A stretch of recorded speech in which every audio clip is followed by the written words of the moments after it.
O Instituto de Colaboração Premiada ganhou importância diante das dificuldades de investigação no combate ao crime organizado. Qual sua natureza jurídica? O modelo é suficiente para sustentar uma condenação?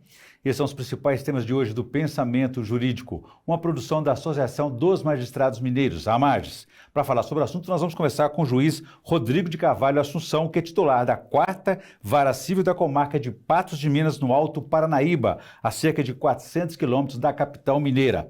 Ele também é mestre em Segurança, Direito Penal e Direitos Humanos pela Universidade de Salamanca, na Espanha. Doutor Rodrigo, obrigado por nos atender. É um prazer falar com o senhor aqui no Pensamento Jurídico.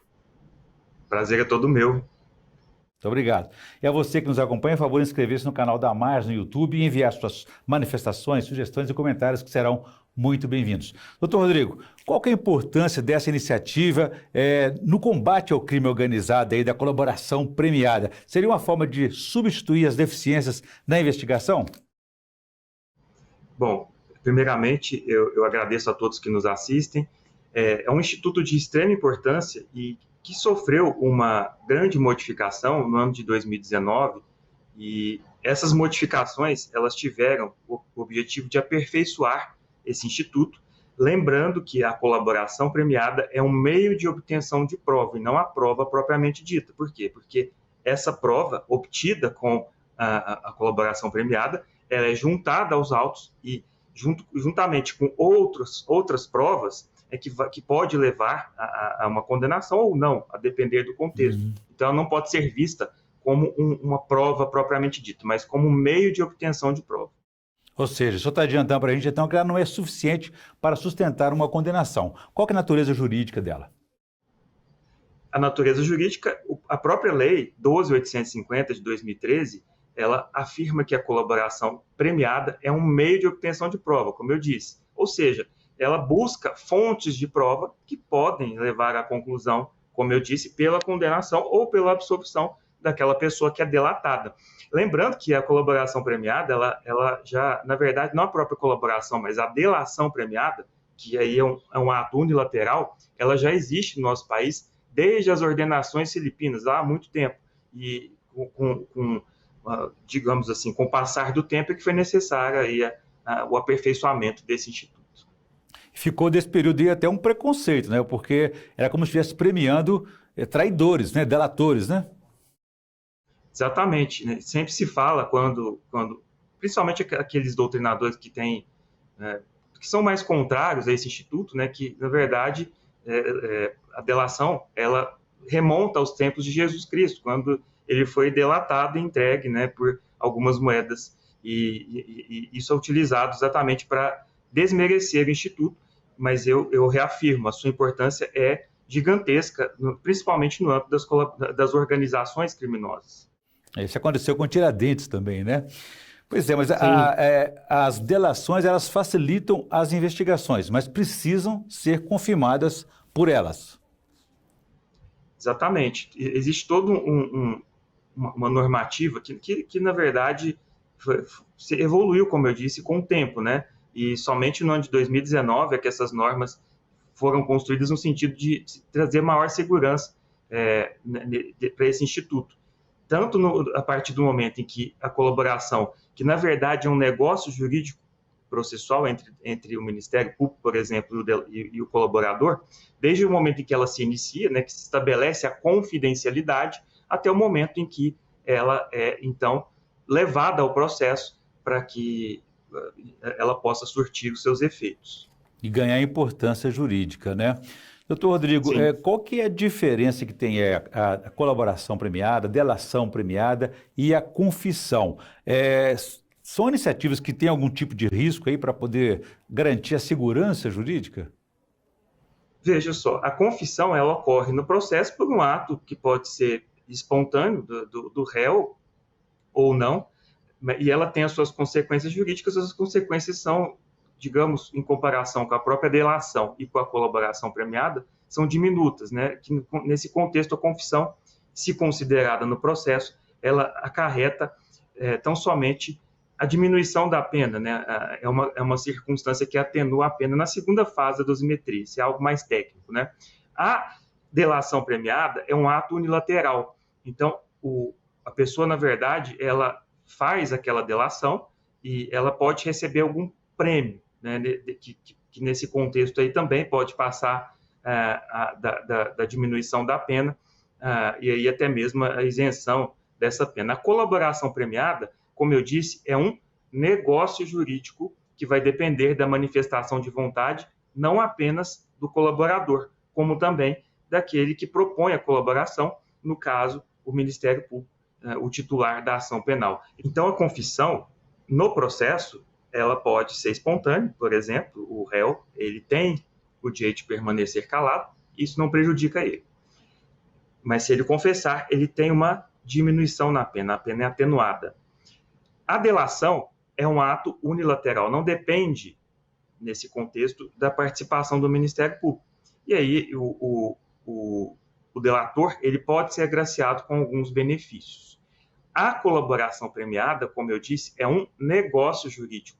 Nesse sentido, vai depender da manifestação do Ministério Público em propor aquela colaboração premiada e da colaboração efetiva dessa pessoa, né, no contexto do processo. E veja, ela tem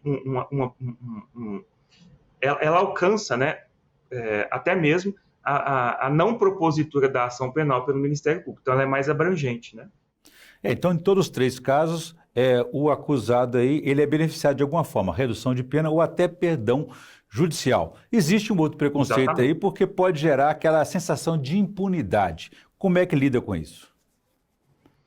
Vejam, na verdade, esse instituto ele existe porque ele tem um alcance maior, um alcance no sentido de, como eu disse, desmantelar, né, desestruturar uma organização criminosa que é muito mais nefasta, muito mais prejudicial para a própria comunidade. Então, nesse contexto, não há que se falar em impunidade, porque o colaborador ou mesmo o delator, a depender do contexto, ele, com a sua efetiva colaboração, acaba contribuindo, né, para que essa organização criminosa ou essas organizações criminosas sejam desestruturadas. E isso é um benefício muito maior para toda a população em geral. Então, isso vai depender muito da eficácia dessa colaboração, né? Se ela não for eficaz, ele não vai conseguir esses, digamos, prêmios que a legislação oferece. Mesmo que o crime seja hediondo, tortura, tráfico de drogas, enfim, terrorismo. Bom, depende muito do contexto, né? Como eu disse, como é um negócio jurídico bilateral, né, que depende também da propositura do próprio Ministério Público, essa premiação ela vai depender do contexto, do crime que foi praticado. Por exemplo, um crime de sequestro ou cárcere privado, se a vítima for encontrada naquele contexto com vida, ou se né, de alguma forma for possível evitar que ela tenha um mal maior, essa colaboração pode ser efetiva. Aí, dependendo do contexto, se, claro, a vítima não for encontrada com vida, logicamente que essa colaboração não vai ser eficaz, né? Então, tudo depende das circunstâncias. Doutor Rodrigo, qual que é o momento que acontece tanto a confissão, a delação e a colaboração premiada e de quem que é essa iniciativa? Porque dependendo do momento, pode influenciar no cálculo do benefício, né? Sim, vejo, a colaboração premiada ela pode acontecer a qualquer momento do processo, inclusive isso foi regulamentado na Lei 12.850 de 2003, até mesmo com as suas alterações posteriores, no ano de 2019, ela pode acontecer a qualquer momento do processo, desde que seguidas ali as balizas legais. A confissão, ela ocorre no momento próprio, que é o interrogatório do acusado. Então, o acusado, sendo interrogado pelo juiz, se ele deseja confessar o fato criminoso, então aí esse é o momento apropriado. A delação, ela pode acontecer também, por exemplo, no momento do interrogatório, só que a delação ela tem uma distinção em relação à confissão. Por quê? Porque na confissão, o acusado ele confessa um fato seu, ele não envolve terceiras pessoas. A delação, ela tem aí o propósito exatamente de contribuir para a eficácia da investigação daquele processo. Então, essa é a diferença maior. Ela também, a delação pode acontecer até o momento, na verdade, da prolação da sentença, não tenha propriamente dito um momento apropriado, né, mas ela tem essa distinção em relação à colaboração premiada. Confissão, então, no interrogatório. Colaboração e delação, a colaboração a qualquer momento, a delação, como vai, na maior parte dos casos, vai acarretar a diminuição da pena até o momento da sentença, né? E como é que fica o cálculo desses benefícios da redução da pena? É o juiz que faz, a juíza que faz esse cálculo, né? Qual que é a referência, o critério para isso? Sim, o critério, e aí depende, o juiz ele não participa, é importante colocar aqui que o juiz não participa da própria das negociações na colaboração premiada. Mas então, ele homologa. Aquilo que foi... Como? Ele homologa esse acordo, né? Ele homologa, ele vai observar tão somente os seus aspectos legais. Então, o juiz ele não participa e nem poderia participar para preservar a própria imparcialidade, né? Porque naquele contexto o juiz vai ter que valorar aquela prova ali produzida. Então, nessa situação, o magistrado, só para deixar claro, né, na colaboração premiada, ele não tem essa participação. Na confissão, não existe um critério legal, numérico, isso eu falo em relação à confissão, para que o juiz diminua, venha atenuar a pena na segunda fase da dosimetria, porque são 3 fases, né, que existem para o cálculo da pena. A confissão, ela tem aí, ela tem o seu envolvimento na segunda fase. O juiz geralmente utiliza 1/6, é o critério que a jurisprudência tem traçado. Em relação à delação e à colaboração premiada, geralmente esses benefícios, na delação eles já estão consignados na lei, por exemplo, o réu tem direito à diminuição da pena na terceira fase em 2/3, né? Então já existe ali um parâmetro legal. Na colaboração, essa diminuição, e talvez aí a discussão que exista na doutrina, né, ela é feita, é negociada pelas partes, e aí o juiz, quando vai homologar, ele tem que homologar no sentido de já pensar no futuro, para que o colaborador não seja surpreendido ali naquele contexto com uma diminuição menor. Muito bem. Doutor Rodrigo, vou fazer agora o intervalo. Gostaria que no próximo bloco o senhor entrasse numa polêmica para a gente, porque eu já ouvi discussão de que o Ministério Público pode fazer, que a polícia não pode fazer. Como é que ficou essa questão aí do ponto de vista legal? A gente volta em instantes.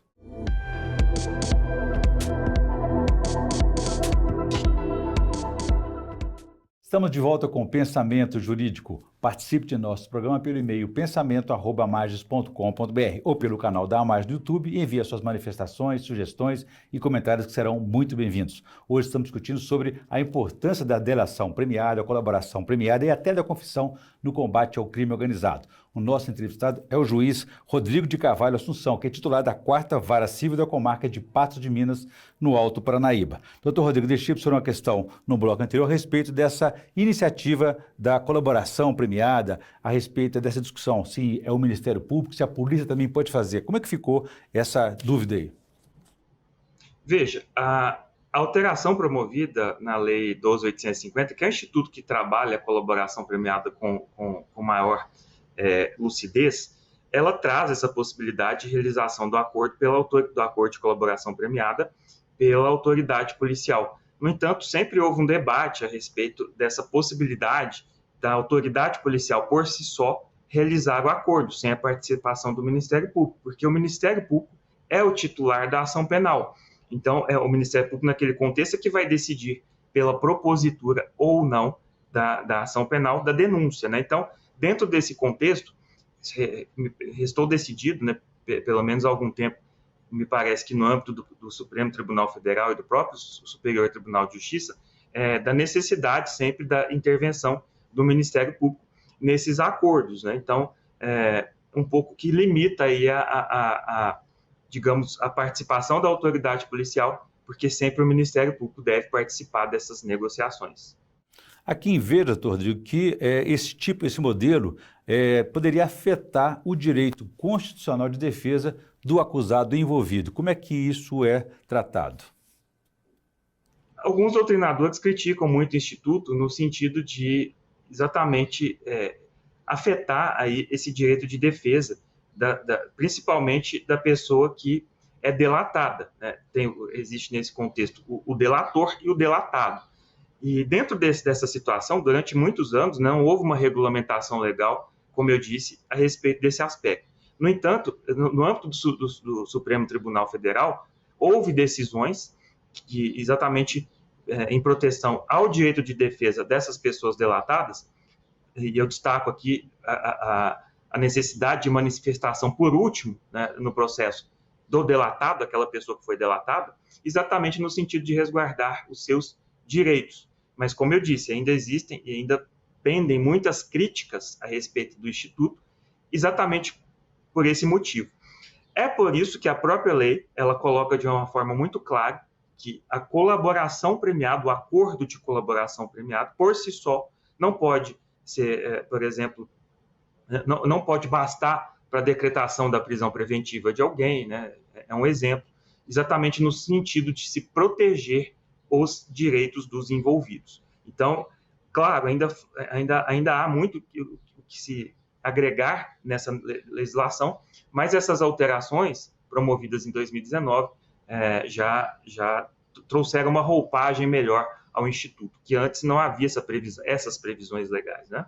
E do ponto de vista da eficiência, parece-me que a colaboração premiada tem um alcance maior, porque além de chegar aos responsáveis por um determinado tipo de crime, ela pode ajudar a desmontar toda uma organização criminosa.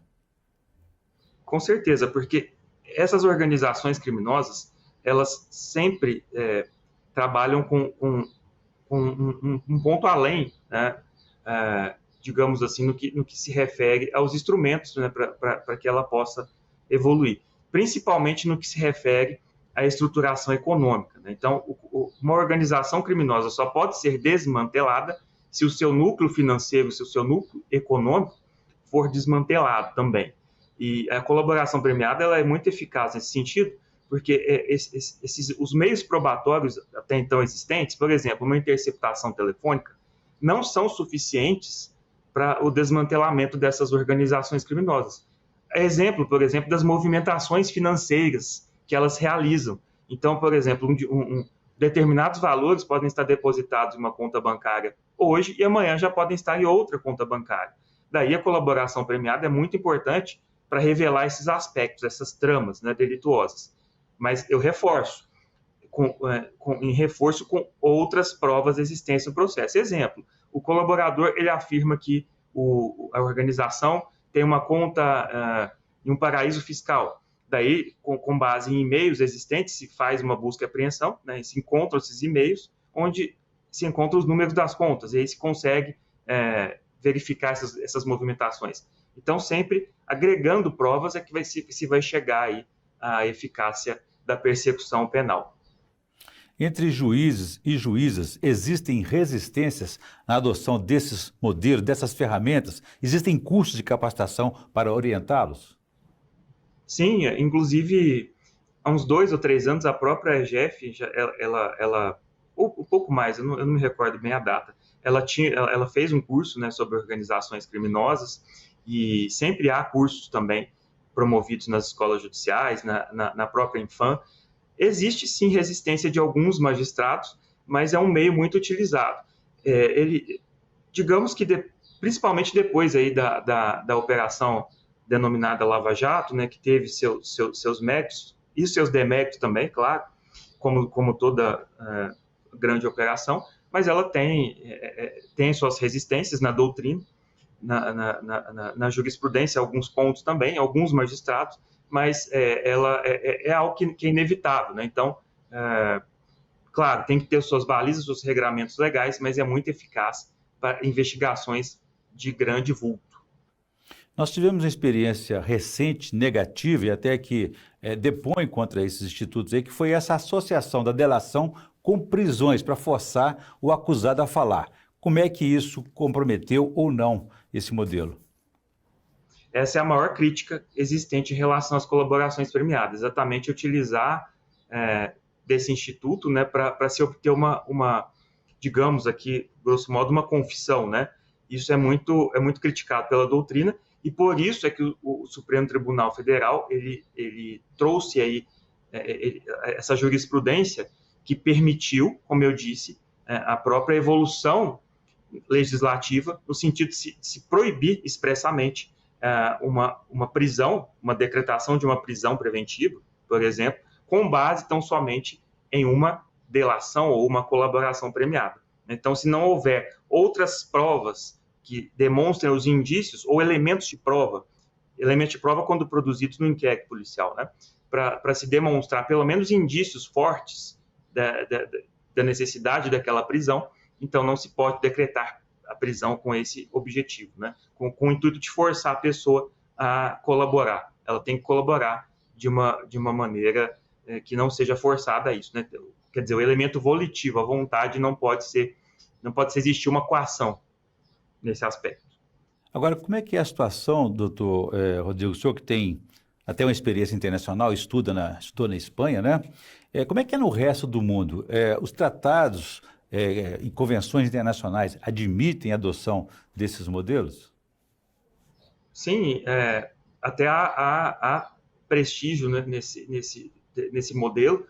Na Espanha, onde eu estudei na Universidade de Salamanca, né, existe uma resistência muito grande em relação a esse instituto. Isso eu pude perceber, e diante dos estudos que eu tive na Universidade de Salamanca, na Espanha, o Instituto Colaboração Premiada, propriamente dito, não existe ainda. O que existem são normas que permitem a delação, né, da pessoa que pretende colaborar em juízo, com uma pequena redução de pena, mas não com digamos, por exemplo, a isenção da pena, ou mesmo que ela não seja processada naquele contexto. Ainda há uma resistência muito grande. Mas, por exemplo, no âmbito do direito norte-americano, é um instituto totalmente admitido, né, e que tem o seu prestígio, né? Existem, sim, convenções internacionais que determinam aos Estados-membros que assinaram essa convenção a exatamente fazer com que as suas legislações elas possam, digamos, combater o crime organizado com uma maior eficácia. Por exemplo, a Convenção de Palermo. Mas em alguns estados, né, digamos, em alguns países, né, ela ainda não é vista de uma maneira muito, digamos assim, como no Brasil, né? Ela não tem esse avanço, por exemplo, na Espanha, como ocorre no Brasil. E qual a orientação que existe, por exemplo, para lidar com acusações falsas, injustas, apenas para ganhar o benefício? Bom, aí isso é muito trabalhado principalmente com o órgão ministerial, né, no sentido de se acautelar, né, para que essas pessoas não tenham esse interesse apenas de, digamos, receber esse benefício, essa premiação. Então, o promotor de justiça ele tem essa discricionariedade, né, o Ministério tem essa discricionariedade para admitir ou não o acordo de colaboração premiada. Se ele entende que naquele contexto as informações trazidas pelo colaborador não vão agregar ou não vão levar ao desmantelamento de uma organização ou de um crime praticado, esse acordo não é proposto. Ou então, mesmo quando houver um réu um colaborador, na verdade, um corréu, né, que mente de uma forma assim, muito descarada, que é possível se averiguar no processo, esse acordo simplesmente não é proposto, ou a delação, aí é um instituto diverso, não vai ser admitida e o corréu não vai receber aquele benefício proposto pela legislação. E essa delação pode perder o valor se o corréu, de repente, se arrepender ou usar de má fé, como o senhor falou aí? Então, a própria legislação, como eu disse, ela em 2019 trouxe essa roupagem maior, né, no sentido exatamente de tanto proteger o colaborador, né, porque imaginemos que no âmbito do acordo de colaboração, o Ministério Público depois afirma, não, esse acordo não nos interessa mais, né, no sentido de evitar que isso ocorra. Mas é possível, sim, que o colaborador depois né, venha, não vou dizer o termo desistir, mas venha a prestar outras declarações, né? Então, nesse contexto, claro, ele não vai receber os prêmios, mas essa prova também que foi produzida naquele contexto, ela não pode ser utilizada em seu desfavor e nem em desfavor do terceiro delatado, né? Muito bem. Doutor Rodrigo, como a gente faz aqui sempre... Como existe essa discussão, existe ainda essa discussão em relação à possibilidade de, não termo de existência, né, mas do Ministério Público não querer aproveitar essa colaboração. Existe essa discussão, porque senão o colaborador pode ser pego de surpresa também, né? Muito bem. Doutor Rodrigo, como a gente faz com nossos entrevistados, a gente sempre pede indicação de leitura para a nossa audiência. O que o senhor tem, por favor?